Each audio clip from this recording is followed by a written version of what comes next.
Marco hits the corner three and he's fouled. I'm just from a turning point standpoint, how big of a shot was that as far as the?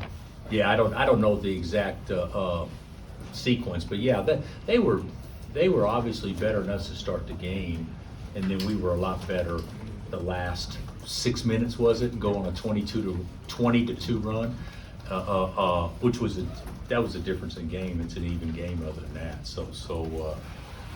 But yeah, that was a big shot by El Marco, but we made a lot of good basketball plays in the last 6 minutes of the first half. We started guarding them, and although our defense wasn't bad the whole game. I mean, numbers wise, it was pretty good, but certainly we got to improve and play better. But they do such a good job of disrupting you and not letting you run plays and get set up and things like that. And so you got to rely on how you play and players to make plays rather than run plays. And we didn't execute as well as what I would have liked for the majority of the game.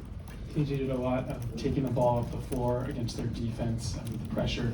Just how you supposed to have someone like that who isn't a primary ball handler but can function that way when you. Yeah, I thought KJ, other than rebounding, just hadn't rebounded the ball lately.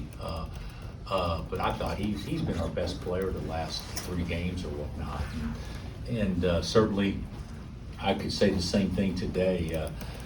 He made the one real bad pass in transition when he overthrew Juan when we had control and all that stuff. But I think his ball handling in transition has been about as good as anybody's. I mean, he's done a good job, and for a 4-man to get 5 assists, even though he had 5 turnovers, that's pretty good. Bill, particularly in that first half, they really sagged off him, whether he had the ball or he didn't have the ball. Yeah, they sagged off of he and Marco. Yeah. And they had 2 people in the lane the whole time. That stretch at the end of the first half, whatever the last 6 minutes, he had a couple of those floaters, but then he also had some screen assists. How smart did you feel like he played during that stretch, and your team kind of take advantage of that? I thought you couldn't even ball screen with him and have it be a pocket pass because his man played under. But to that point, a couple of times we ran offense, and by the time he was the screener, it was different than their initial setup. And Juan made a floater there. That was all because of KJ. And then KJ made, what did he make, about 3 12-footers in a row, something like that. I don't know exactly. So we got to learn how to attack that better. But I actually thought he did some good things. He's getting better every game. Coach, Dennis came in here and he talked about your experience kind of here at Kansas, and he said that he still has a little bit of growing to do, but obviously this year's result is very different than when y'all went to Columbia last year. And so I'm just curious, was there anything you saw about Coach Gates that he's grown over the past year? Coaches can't comment really on other coaches unless they're there and they can watch. But Okay. From the outside looking in, oh yeah, he's doing a fantastic job. Last year when we played them at their place, they tried to take us out by pressing. This year, they pressured and didn't press, which was a big difference because last year when you have shooters, you make the extra pass and you throw it to Grady or Jay Will or whoever. We end up shooting the ball. I don't know. We shot it unbelievably well last year over there. This year, our team is different. So the pressure was probably more effective than pressing because it didn't allow us to get 2-on-1s and 3-on-2s and things like that. So I think that was a very good adjustment. He's a terrific coach. The play he ran out of the timeout to get the back door for Sean, that was a great play. I mean, they've done a great job in a short amount of time, and they're fast, and we can't simulate that in practice, and it certainly bothered us. Their hands bothered us. Missouri was targeting Nick and Johnny a lot when they came in off the bench on defense. Just what do those guys need to do to improve on defense and not, I guess, be a weak spot in that regard? Well, that's a good observation because they just ran a ball screen to force a switch and to play take them, which we got to get better at. We try to keep Juan connected after that. One actually did a good job on Sean. It was other guys that probably didn't do as good a job on him, but, yeah, we got to get better in that area. I thought the second half, I thought Johnny did better, even though he got 3 quick fouls. I thought he did better in that area than what he did early. But we don't trust our feet. We're nervous about getting beat, so we back off and give space, and then they can just play off their jab and get their own shot whenever they want to. So we got to get better at that. It's not any different than what people did to Grady last year or Jay Will the year before. We will get better at it, but that's something that people will do until we do get better. Coach, I know every win's got to probably feel good, but is there anything special about getting a win over Missouri? Beating Missouri always feels the food and it tastes better and the drink is colder later on in the evening after you beat Missouri. But that wasn't one of our best deals. I thought Missouri did a great job of making the game the way it needed to be to give them the best chance to win. I thought they did a great job. I thought our guys actually handled some things very well, but the game had no flow. It had no rhythm, which we're kind of if we're playing well, we kind of play with some rhythm offensively. So I'm leaving out of here really happy that we won, but I'm also leaving out of here thinking we got to play better, and I'm sure Dennis is thinking the same thing. He's probably thinking, we came over there,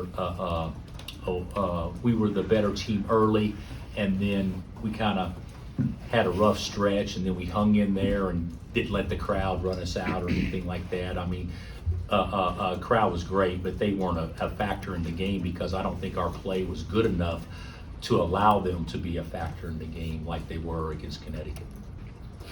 You guys were 20 out of 23 from the free throw line tonight, and 6 for 6 on those 1-1s at the end. Just how important were those to see go through? Well, they were important because we've got 17 fouls, so the next 3 are going to be, or we got 16 fouls, so the next 3 are going to be 1-and-1s, and we go 6 for 6 when they were in the double bonus quite a bit earlier. So yeah, we shot our free throws well. We with the exception of just a couple of times, a couple of games, and maybe a player or two getting off to a rough start, we shot our free throws better, knock on wood. So, and we certainly made big ones, and tonight we made some big ones. Anything else? Gary. In the big picture, you guys are 3-0 in the renewed series against Missouri. How do you feel about that, and what does that mean to you? I think to the question earlier, I don't even care about 3-0. I don't care about what happened last year or the year before. I care about what's going to happen from this point forward with our team, and I'm not going to think about Missouri again unless we have an opportunity to play them in the postseason until next year. But I am happy that we won. Don't get me wrong. I'm happy that we won, but that's not something that I'm going to hang my hat on, leaving out of here thinking we're 3-0. You know what? We're 9-1. We play at Indiana. We got to get better for Indiana.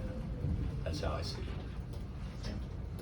Bill, not the first team that's given Hunter all sorts of attention, but obviously not the last that's going to give him that sort of attention. What's just the benefit of playing in a game like this, and particularly since it was KJ that they were kind of daring to step KJ and Elmarco. We ran some plays early, and Elmarco's wide open, and his man's in the lane. And it was the same thing with KJ. And as long as teams play that way, Hunter's going to be neutralized in low. I mean, there's nothing that we can do that will help him out unless you can spread it. Last year, we scored a ton of points at the rim against Missouri, but you had Grady and Jay Will and Kevin all stretching the defense out there, so they had to guard out there. This year, they didn't have to do that near as much, and so we got to have some guys step up. I've said that all along. Players 5 through 9 have to be more consistent and better. And there were times that we were today in order to allow our best players to have productive games. It's not so much looking at maybe just how they guard Hunter or how Hunter doesn't do something or the appearance that he doesn't do something. Maybe it's because other guys can't spread the floor to allow even more help that gives the appearance that it's even more crowded. And that's the way it was early in the game. And fortunately, Marco and Nick made a couple of shots, and the second half, they didn't play quite that way near as much, and then Hunter was able to get some touches in the second half. Coach, I know after Eastern Illinois, you talked about the need to rebound better. How good were Kevin, Hunter on the glass tonight? Well, yeah, we rebounded the ball well. You know, one thing about, in my opinion, you know, Missouri, they do such a great job with help defense and guys flying around and whatever, but what it does do sometimes is create rotation rebounding. So, you know, we thought that's something we have to take advantage of, is getting guys to run to the glass. And I'm not sure we did a great job of running to the glass, but we certainly rebounded better than we had. Yeah, that was a big factor in the game, second chance points. All right, thanks, Coach. Thanks, Coach. Okay, guys.